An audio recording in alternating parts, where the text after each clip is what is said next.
Olá, seja muito bem-vinda, seja muito bem-vindo. Como você sabe, eu sou o Francisco Domingos e este é o podcast Educação em Destaque. É o seu programa semanal sobre educação baseado aqui em Brasília. E o nosso podcast Educação em Destaque é uma produção de Destaque 61, assessoria e consultoria em educação e comunicação. E esse programa só é possível porque a gente pode contar com a ajuda de parceiros. Temos aí o Proifes Federação, Federação de Sindicatos de Professores e Professoras de Instituições Federais de Ensino Superior e de Ensino Básico, Técnico e Tecnológico. Temos o apoio do ATENS, Sindicato Nacional dos Técnicos de Nível Superior das IFES. Temos também o apoio da CNTE, a Confederação Nacional dos Trabalhadores em Educação. Temos o apoio da CONTE, a Confederação Nacional dos Trabalhadores em Estabelecimento de Ensino. Temos o apoio do SIMPRO-DF, o Sindicato dos Professores da Rede Pública aqui do Distrito Federal. Temos o apoio do SIMPROEP, o Sindicato dos Professores da Rede Privada do Distrito Federal. Temos também o apoio da Clínica Saberes Neuropsico, uma clínica aqui do DF. E hoje, esse episódio é o primeiro episódio da quarta temporada que a gente está começando hoje. E a minha convidada para esse episódio já é para celebrar também o Dia da Mulher, próximo domingo, dia 8 de março. Então, uma mulher, presidenta da CNTE, professora Fátima, que já esteve aqui com a gente, mas agora ela vem na condição de presidente da CNTE, o que para a gente é muito importante, é uma grande alegria recebê-la. Então, depois da vinheta, começa a minha conversa com a nossa professora Fátima Silva, presidente da CNTE. Roda a vinheta.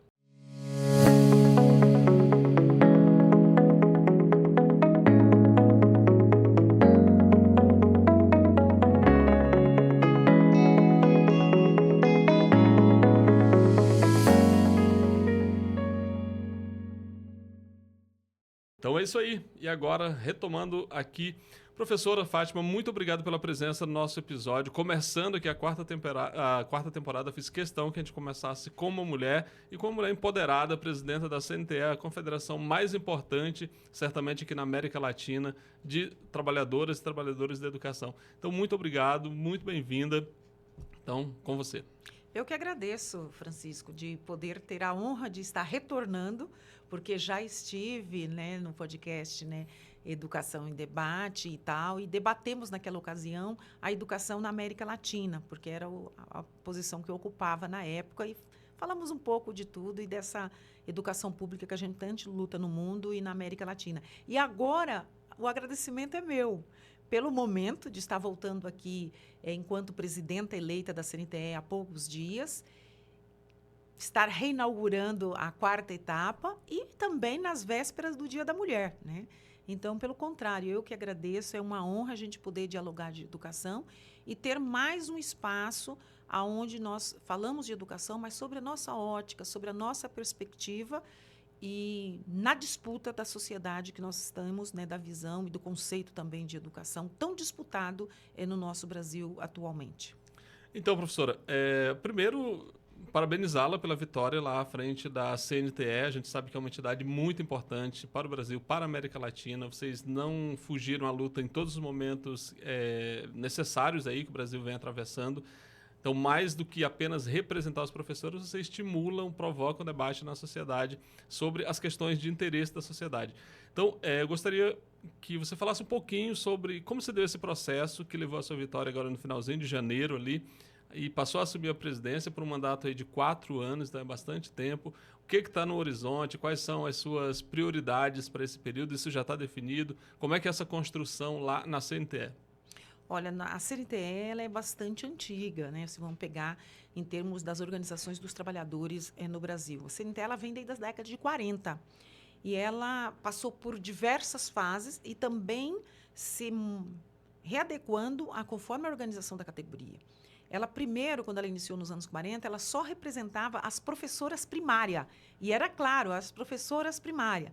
Depois ela passa a representar, né, os professores do ginásio, né, daquela época do ginásio e tal, né? De forma que, a partir da Constituição de 88, que permitiu que o funcionalismo tivesse sindicato, porque antes se já organizava na Confederação dos Professores do Brasil, que representava os professores da educação básica, né? Muito mais ligados às redes estaduais, porque hoje a mudança também, hoje tem rede estadual, rede municipal, né? Quando a Constituição de 88, que permitiu tornar-se sindicato, né? As associações do Brasil inteiro tornam-se sindicato, e a CPB, que representava só os professores, passa a ser uma confederação de trabalhadores em educação, representando professores e funcionários, de forma que ela chega hoje como Confederação Nacional dos Trabalhadores de Educação e CNTE. E é bem verdade, né? A CNTE tem uma inserção na sociedade que vai mais além do que a educação. Ela vai em toda a pauta da sociedade e do povo brasileiro, né? Então, ela tem sempre essa forte atuação, tem representação em todo o Brasil, em todas as unidades da federação, né? Está presente os sindicatos afiliados à CNTE. Nós temos, Francisco, para as pessoas, né? É evidente que o Brasil é um país continental. Dentro da CNTE, através dos nossos sindicatos afiliados, nós temos 1.185.000 professores e funcionários de escola que constroem essa CNTE, porque a CNTE é aquilo que é cada professor, cada funcionário de escola lá no seu território e no Brasil, né? É isso que é a CNTE. E ela tem eleição. A cada 4 anos tem um congresso, onde tem a participação proporcional conforme o número de filiados. E no nosso congresso, com a participação de 2.300 pessoas, no mês de janeiro, que foi aqui em Brasília, a gente vai estar à frente da CNTE na condução dos próximos 4 anos, né? É uma direção de 35 pessoas, né, do Brasil todo, né, de homens e mulheres comprometidos com a educação pública e com as lutas da classe trabalhadora, né, com as nossas lutas enquanto educadores, mas com toda a luta do povo brasileiro e da classe trabalhadora brasileira. Muito bem. Eu imagino que para fazer essa disputa, para se apresentar ali como candidata, com essa pretensão de se tornar presidenta, que deu certo, enfim, você apresentou ali um plano de trabalho, mais ou menos umas ideias, você já tinha alguma coisa no horizonte, como é que funciona lá, ou não é necessário, é depois que se compõe essa diretoria que vocês vão definir esse plano de trabalho. O que você tem como prioridade? O que vocês já discutiram em relação a isso? Olha, Francisco, bem você dizendo, né, para nós no Brasil, de dimensão continental, para você ser conhecido nacionalmente já é muito difícil, né? Porque a gente é conhecido no local onde que a gente está, né? Então, para chegar até uma confederação nacional e estar na direção de uma confederação, significa que você tem extrapolado mais do que o seu município, mais do que o seu estado. E a gente vem de uma construção, né, dessas pessoas. Então, a gente pode dizer assim, ser conhecido no ramo da educação e dos trabalhadores de educação num Brasil como o nosso é bastante desafiador, né? Mas a gente chega de uma trajetória. A CNTE tem, né, os seus princípios, a defesa... Qual é o ponto principal, o eixo principal da CNTE? É a defesa da educação pública. Esse é o nosso norte. E a defesa de quem faz acontecer a educação pública, que, no caso, somos nós, enquanto trabalhadores da educação. Para esse próximo período, nós temos desafios imensos. Nós temos desafios que são internos, né, mais ligados à nossa profissão, ligados à corporação, desafios que são geral na defesa da educação e o modelo de educação que nós defendemos, né, e que entendemos que é o necessário para o país e para o povo brasileiro, né, e desafios também da política macro, global, que está acontecendo no mundo, né? Eu podia dizer assim, vamos começar pelas coisas nossas, né, gente, interna, né, da nossa categoria, das questões nossas corporativas, porque é a razão de sermos sindicato, né? Não é só de ser individualista, é a nossa razão de ser enquanto sindicato. O desafio que nós temos enquanto profissionais da educação para o grupo magistério, porque a CNTE representa professores e funcionários de escola, é a manutenção do piso salarial nacional a ser aplicado na carreira. Essa é uma questão nossa, um desafio grande. A gente está aí com a medida provisória para ser votada no Congresso Nacional, né? A CNM, representando os prefeitos, contrário, fizeram uma marcha, né, na última semana em Brasília, né? E um dos pontos deles era uma pauta-bomba, o reajuste do piso do magistério e tal. Então, esse é um ponto para nós, enquanto grupo magistério, né? Desde 2008 que a gente briga e tem conseguido, né, manter, enfim, mas também aplicação na carreira. E o outro desafio é quanto aos funcionários de escola. Né? Nós avançamos um tanto na questão dos funcionários de escola em outra época, mas a gente também está na luta pelo piso dos funcionários de escola, né? Que se faz necessário ter o piso dos funcionários também, que são educadores, quanto também os professores. E concurso público, né? Este país, as gestões públicas, a administração pública, há muito tempo deixou de fazer concurso público conforme tem que ser feito, né? Hoje nós temos 54% dos professores da educação básica no país são por contratos temporários, contratos precarizados. E os funcionários de escola, sua grande maioria, né, no Brasil, estão terceirizados através de empresa. Então, é isso, né, enquanto de de corporativo que a gente tem que lutar e tem que fazer acontecer. Né? O censo que foi divulgado agora na última semana, né? O censo educacional, a gente também vê os grandes desafios que eu digo da educação pública, né? O acesso, a permanência e as condições, né, da educação no macro para a gente discutir como uma segunda meta nossa, né? A aprovação do Plano Nacional de Educação, a efetivação do Sistema Nacional de Educação, né? Políticas globais, políticas geral, né? E a questão de toda uma infraestrutura de investimento na educação que seja pensado no objetivo fim, que são os nossos estudantes. E na política geral, na política global, né, a CNTE ela é autônoma, ela é independente, mas ela não é neutra. Ela tem posição e ela tem lado político, né? E o nosso lado político é o lado das políticas públicas, do bem-estar, do bem viver, dos governos democráticos, dos governos populares, né? E na dimensão do direito humano para a pessoa, né?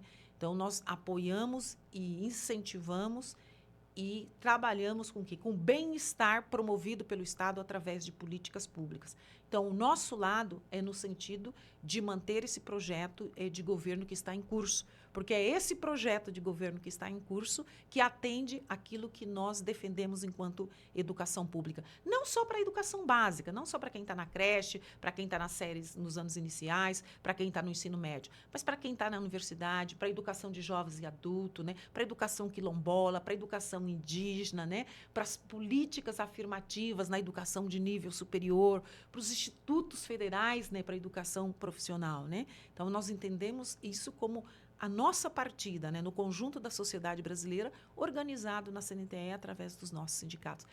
Imagina, né, se isso é suficiente em 4 anos, né? Mas é uma luta e uma questão permanente nossa enquanto educadores e educadoras.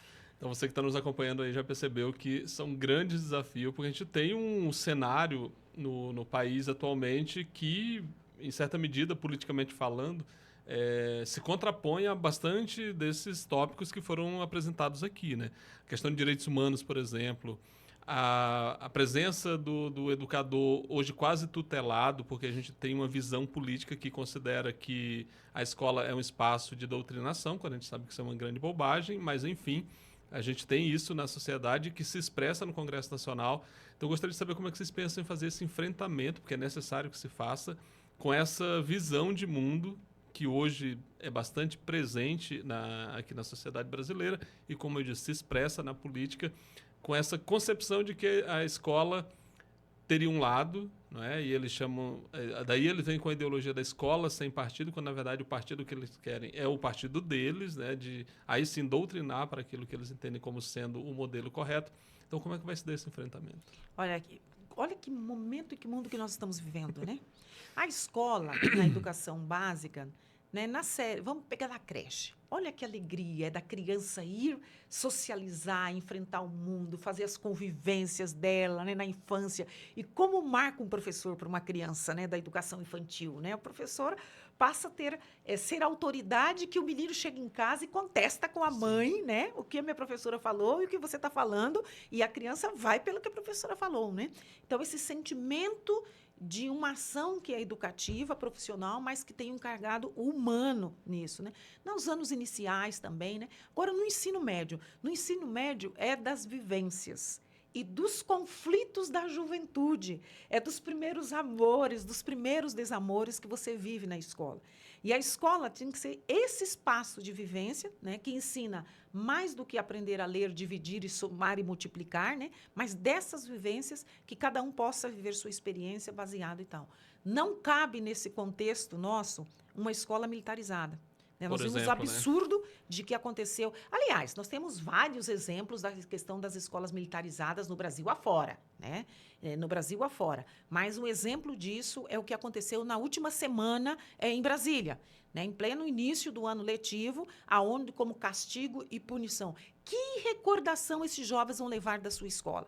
Sobre o pretenso da disciplina. Que disciplina? Jovem tem rebeldia mesmo. Acontece que nós, como os adultos, temos que saber trabalhar com essa juventude, com essa rebeldia, e que não é o caso de ter uma escola militarizada. Para dizer assim, olha, nós somos contrários à escola militarizada, e essa é a posição nossa da CNDE de largo tempo, e vamos lutar também contra isso, né? É um debate difícil na sociedade, Sim. porque a gente perde esse debate. Os pais, e quando tem uma ausência de autoridade, tem uma diferença de autoridade, medo e respeito. E quando se tem essa ausência e que as famílias e tal não conseguem, então ela quer transferir, e daí a escola militarizada é a saída e tal colocada, né? Também não cabe nesse modelo a questão da homeschool, né? As nossas vivências, elas são coletivas, e o mundo que nós vivemos é para o coletivo. Embora o mundo do trabalho, né, como nós estamos vendo aqui, comunicando através dessa ferramenta maravilhosa, né, que chega a milhares de pessoas, né, através de equipamentos e tal, mas é uma construção coletiva de socialização, né, e o que está por trás. Então, esse professor todo amoroso, esse professor criativo na educação básica, que ainda a sociedade respeita e que confia, do dia para outro, nessa disputa insana, nessa disputa, né, da ultradireita, né, colocou nós, educadores, como os doutrinadores. E coitada da professora lá, alfabetizadora, que hoje, também, além da questão da precarização dos seus vínculos de trabalho, tem uma burocracia imensa para atender. Do dia para a noite, foi vista como essa pessoa doutrinadora, que ela nem sabe o que é isso, que é doutrinar e tal, né? É uma disputa que está colocada para a sociedade, né? Essa ultradireita, ela tem avançado.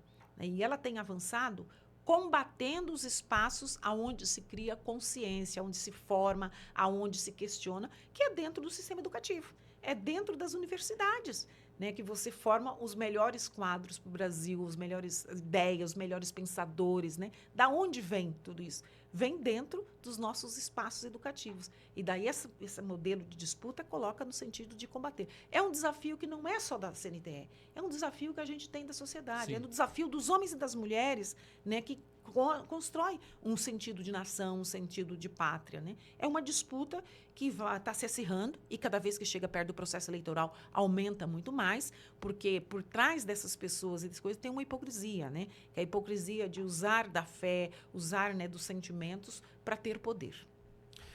Professora, eu acho que tem algumas questões que a gente precisa tocar que são muito específicas da atuação da CNTE. Isso tudo que você falou, que a gente está falando aqui, é muito importante e chama a atenção mesmo da sociedade como um todo, uma entidade que representa educadores, porque tanto o professor quanto o funcionário da escola são educadores, ao fim e ao cabo é disso que se trata. Então você chama a atenção para uma questão muito geral, mas tem aquelas que são muito específicas da atuação de vocês. Por exemplo, a questão que você tocou muito rapidamente sobre os contratos temporários que acontecem Brasil afora, a ausência de concursos, o não pagamento do piso, que a gente sabe que vários estados se recusam a cumprir a lei do piso. Como é que você pensa, nesse período aí desses 4 anos, trabalhar, fazer esse enfrentamento? 40% dos municípios brasileiros não pagam o piso salarial do magistério. Na educação infantil, né, foi utilizado 54 formas, né, de ter como educador, como apoio e tudo, exigindo formação de professor, mas para burlar a lei do piso. Né? Tem 54 nomes distintos que a gente detectou, com um único objetivo, de não pagar o piso salarial nacional. Né? Nós temos, nas redes estaduais, um achatamento das carreiras. É tipo assim, eu pago o piso, os 5.136, mas quem tem magistério, quem tem nível superior, quem tem mestrado e tudo, no máximo ganhando 10, 20, 30, 120 reais de diferença, que é o achatamento das carreiras. Né? Nas redes estaduais, o piso virando o teto. Como é que nós pretendemos e como nós vamos fazer? Enfrentando, né, um processo, né, com a CNM.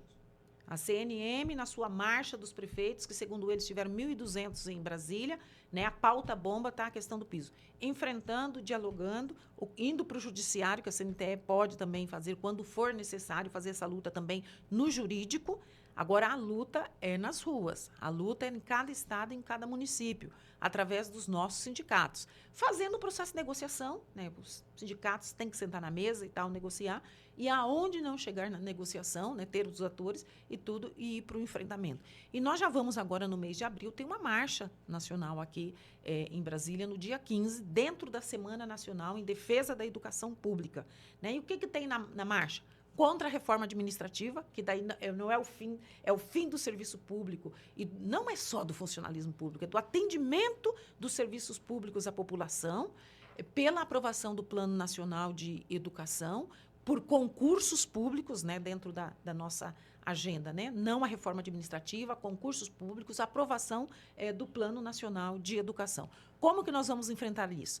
Tentativa de diálogo e negociação.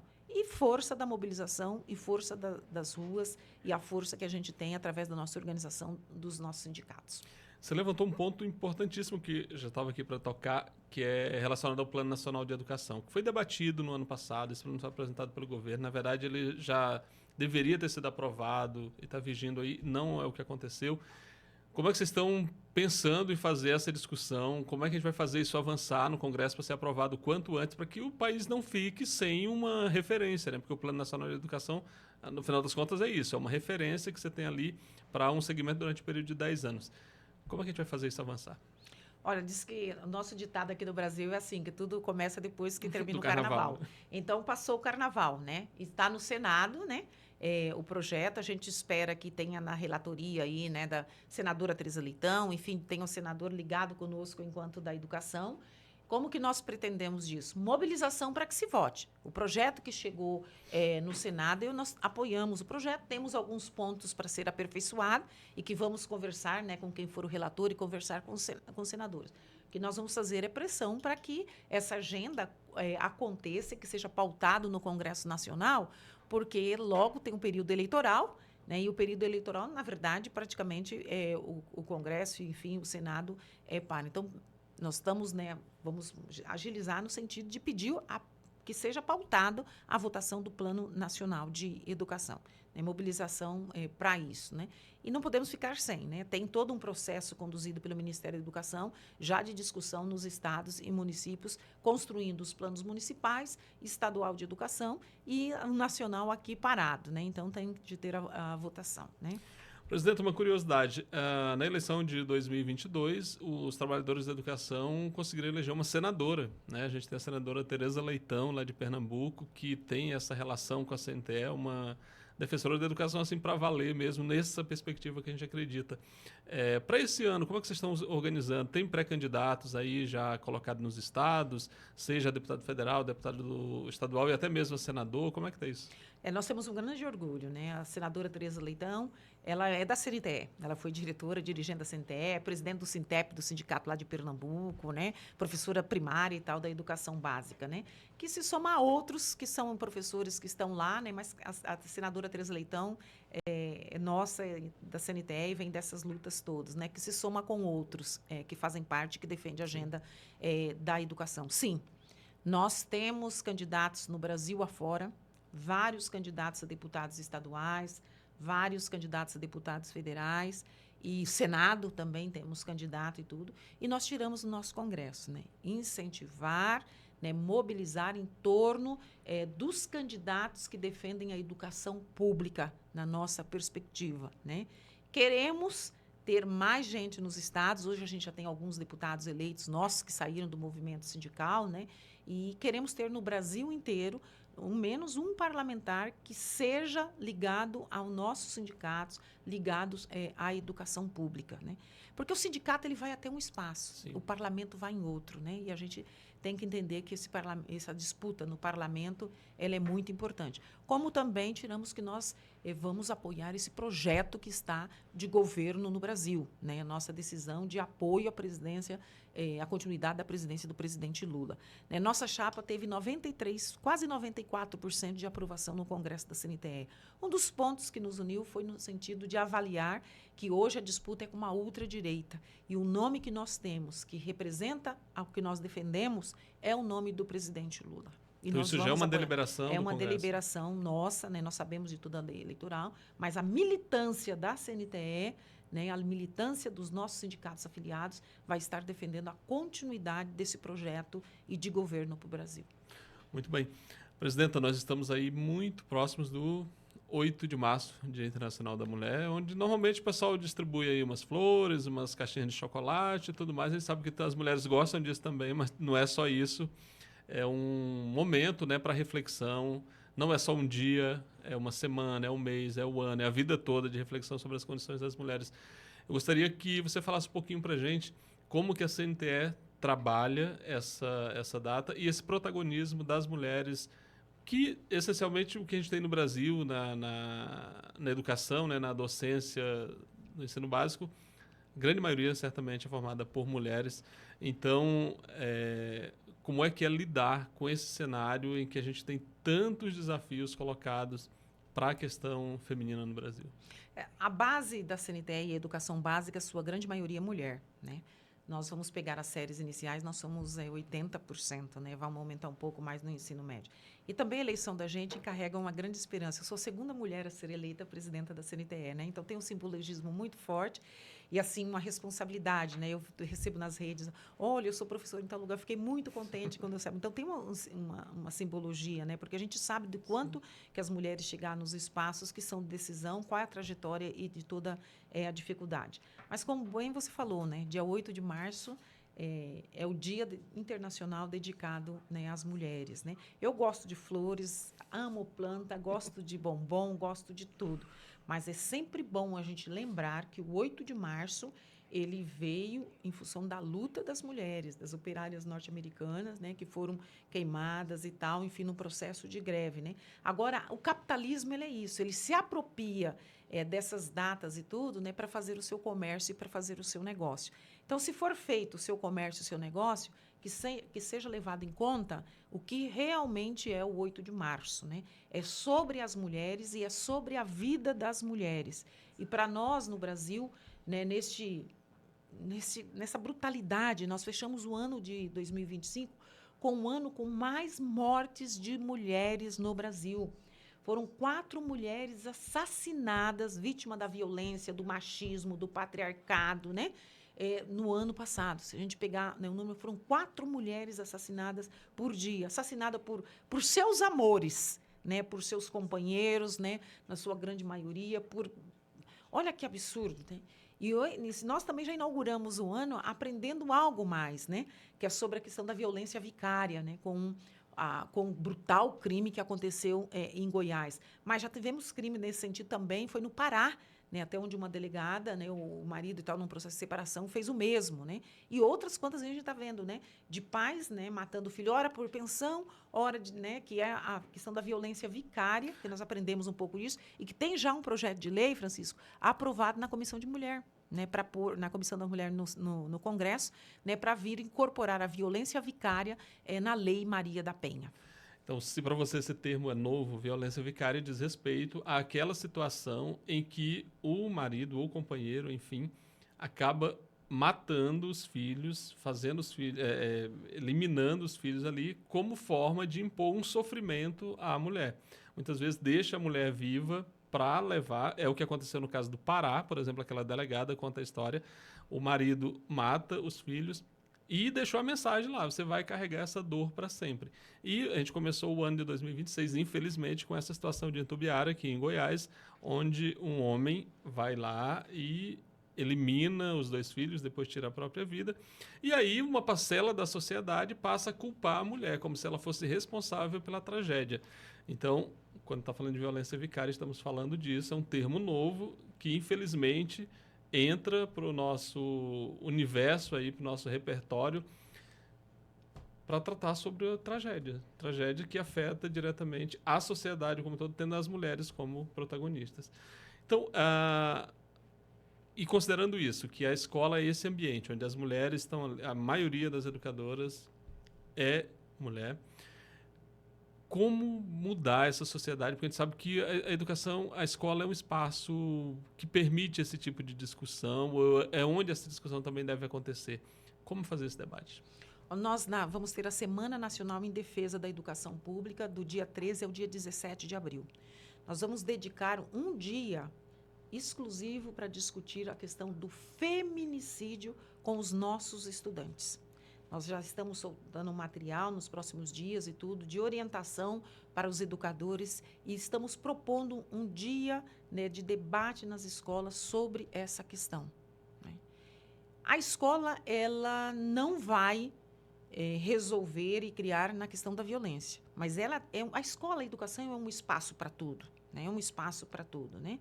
E quem são também as vítimas? Onde estão os órfãos do feminicídio? Estão dentro das nossas escolas, com as suas vivências, além do drama, da tragédia familiar, mas são eles que vêm para os nossos espaços escolares. Quem são as mulheres também vítimas de feminicídio? São nossos professores, nossas professoras, são nossas merendeiras, nosso pessoal administrativo e tudo, e são as mães dos nossos alunos, né?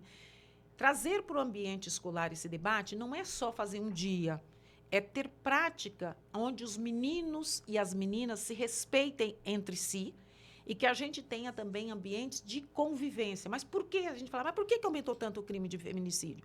Olha, aumentou porque quando você na sociedade tem uma disputa dizendo que o local da mulher é o espaço privado, né, que a mulher, né, é a cabeça da família, que o homem é a cabeça da família, que a mulher é o corpo que tem que ficar, quando você incentiva isso, você também está dizendo para os homens, né, olha, as mulheres são sua propriedade. E quando ela diz que não quer mais ser sua propriedade, então você atenta contra a vida dela, porque você diz, como é minha propriedade, tem que fazer o que eu quero. Então, essa disputa na sociedade polarizada é que levou esse número grande da gente de feminicídio, o aumento do machismo, né? Isso também é em função do que se está dado na sociedade. E os espaços da política pública, aonde começa a questionar que o professor pode ensinar sobre o corpo humano, mas não pode ensinar sobre os órgãos sexuais reprodutivos, o que você também está ensinando? Então, a escola é esse espaço.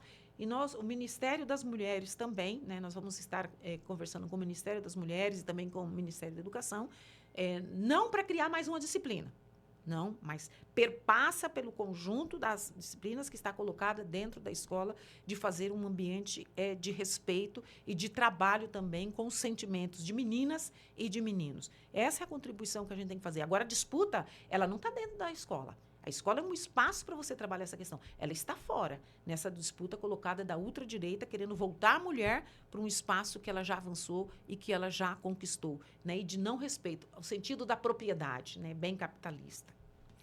Pois é, na semana passada, no julgamento ali dos assassinos, ou mandantes, no caso, do assassinato da vereadora Marielle Franco, no Rio de Janeiro, em 2018, a ministra Carmen Lúcia fez uma fala muito contundente quando ela diz que é muito mais fácil matar mulheres, assim, que mataram a Marielle e ela, Carmen Lúcia, poderia ser assassinada como tantas outras mulheres, porque é muito mais fácil matar a mulher. Imagina, você ouvir isso de uma magistrada da Corte Suprema do país, é muito chocante, não é? Quer dizer, vocês têm essa clareza mesmo de que é muito mais fácil matar mulheres? Por que é mais fácil matar mulheres? As mulheres são mais vítimas, né? E por que é muito mais fácil? Porque também os instrumentos para o assassinato, eles são mais de domínio masculino, né? Agora, o que é chocante nessa da ministra Carmen Lúcia, que se uma mulher empoderada, que chega na Suprema Corte Federal, né, diz isso, pode ser eu, ou pode ser... Então, quanto mais próximo de nós no Estado. E coisas que para nós mulheres, né, eu tenho medo de andar sozinha no escuro, no local que não tem iluminação e não tem coisa. Eu tenho medo. Eu falo, não, isso aqui não... Eu vou sair para viajar de madrugada, eu fico olhando tudo e tal. Coisas que os homens não têm. As mulheres estão mais suscetíveis, né, à questão da violência. Agora, na questão das suas relações afetivas, que quando se transforma num assassinato, é o sentido de propriedade. Que as mulheres não podem decidir o que elas querem, né? Elas entram dentro de uma norma. Isso tem todo o fator, né, histórico que a gente vai dentro da construção. Tem muitas feministas que ajudam a gente, né? Enquanto, né, se demoniza as feministas, mas foram a luta das feministas que nos deram o voto, né, das mulheres nos deram o voto. O direito de trabalhar fora de casa, né? Até, vamos pegar o nosso Código Penal brasileiro, até pouco tempo dizia, né, é do crime da honra. Então, os homens têm honra, né, se sentirem traídos. Agora, o crime da honra para as mulheres ao reverso nunca teve. Né? E essa cultura também da violência, essa educação que as mulheres têm também para o privado, enquanto os homens para o público. E se a gente fosse pegar uma outra vertente aqui, que a gente começou discutindo tal da CNTE, né? É os espaços também de decisão e de mando de poder. O que aconteceu em Minas Gerais? Se tivesse lá, com certeza, né, uma paridade entre homens e mulheres juízes, né, e juízas, o resultado desse absurdo não teria acontecido. Pois é, a professora Fátima está fazendo referência àquela situação do desembargador lá em Minas Gerais que praticamente corroborou a ideia de que um adulto, um homem de 35 anos, pode manter um relacionamento com uma menina de 12 anos, o que claramente a lei brasileira não assegura. Isso trata-se de um estupro, evidentemente.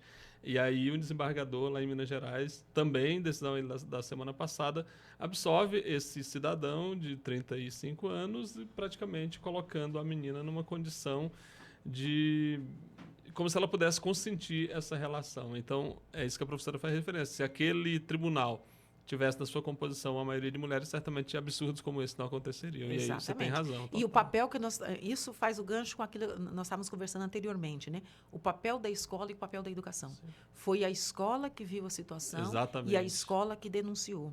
E os casos de violência, de abuso com as meninas e meninos e tudo, quem é que vê? A escola. Então, a escola também tem um papel de proteção. Agora, todos os aparelhos do Estado têm que funcionar. Sim. Né? Tem que funcionar as casas da mulher brasileira, onde a mulher se sinta acolhida quando for necessário. Né? Na verdade, eu queria viver numa sociedade, né, que a gente não precisasse disso. Né? Que nós, homens e mulheres, pudéssemos viver com uma equidade no sentido de que não precisasse desses instrumentos do Estado. Mas, quando precisa, eles têm que funcionar. Né?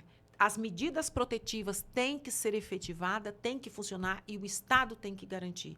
Como o Estado também tem que garantir uma condição para as mulheres de possibilidade de trabalho no mercado de trabalho, de que ela não venha depender de ninguém, né? Nem de uma mulher e nem de um homem.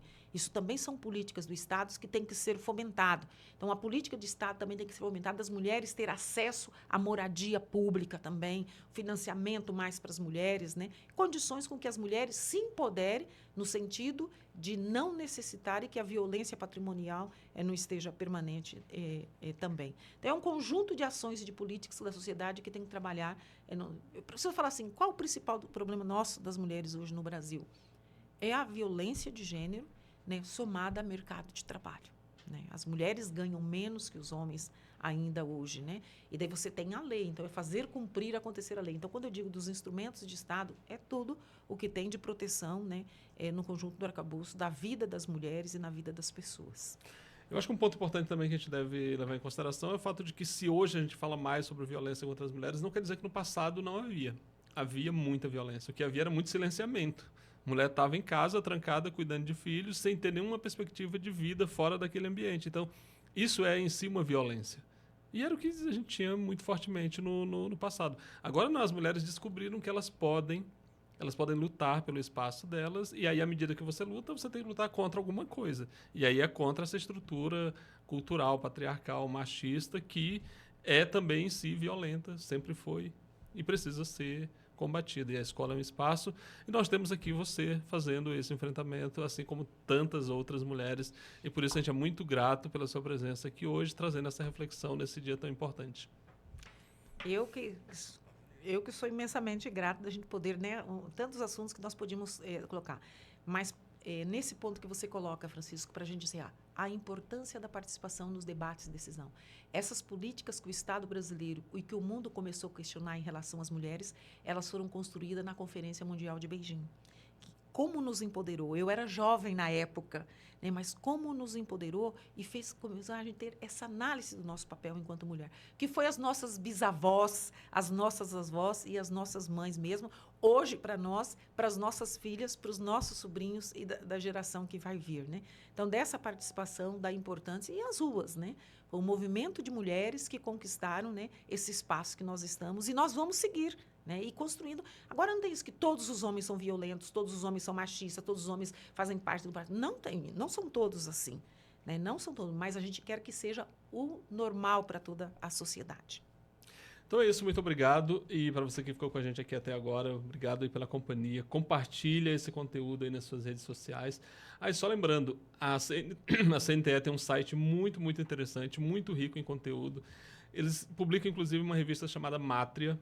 Esse nome já é interessante, não vou entrar em detalhes, acho melhor que você entre lá no site deles, baixe essa revista, faça a leitura, ela é alusiva também a essa celebração do Dia Internacional da Mulher.